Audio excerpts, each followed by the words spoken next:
Hello, sports fan. This is Stephen Hill of Sports Choice Plus. I'm bringing you a very special breakdown. I'm going to be covering why this year is going to be different for the Jets. Before I get right into that, I'm going to make sure that you're subscribed to the YouTube channel so you can get all the updates and all the breakdowns. Without further ado, let's get right into it. Normally, when there's a head coach firing and a general manager cleaning of house, there normally is a reset of the roster. Most of the roster is usually turned over or either changed, but in this case, it's going to be a little bit different. When you're looking at the likes of Wilson at wide receiver, Breece Hall at running back, when you look at the likes of Sauce Gardner and Williams at defensive tackle, they have a lot of guys that are all-pro potential guys and guys that have had success in the NFL. You don't have to hit the full rebuild button, but you're looking at a lengthy revamp for the Jets.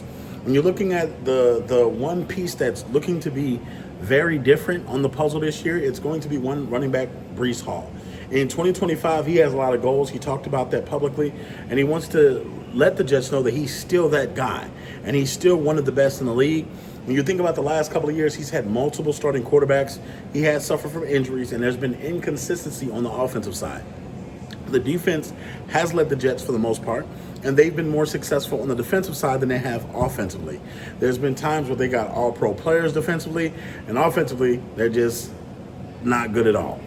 When you're thinking of the new general manager that came in and the new first-year head coach, Aaron Glenn, there's a defensive mindset here, but offensively, they still want Justin Fields to hit the mark. They still want Breece Hall to hit the mark. They want this offense to be the top 15 in the league. And you're looking at just how some of the 17 games from last season saw that they were up and down offensively. There was a lot of times where Breece Hall wasn't available because they were down by so many points. Not that he couldn't play in the game. When you look at just the Jets offense, they didn't have a consistent offensive line. They didn't block well.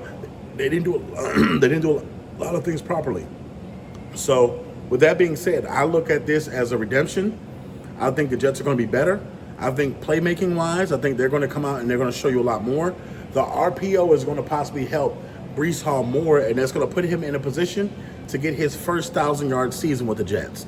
I think that those combinations together, a better offensive line, better offensive linemen, better scheme, and more of a accountability thing is going to have them in a better situation and possibly making the playoffs.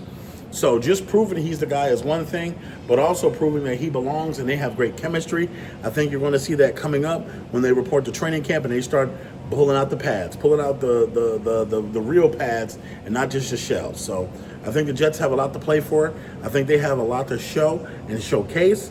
I think that the talent on this roster is one of the best in the NFL, and I don't think that they're going to have a step back season. I think they're going to bounce back in a major way. So all you Jets fans, get in the comment section. All you NFL fans as well, definitely check out Sports Choice Plus. We'll see you on the next episode.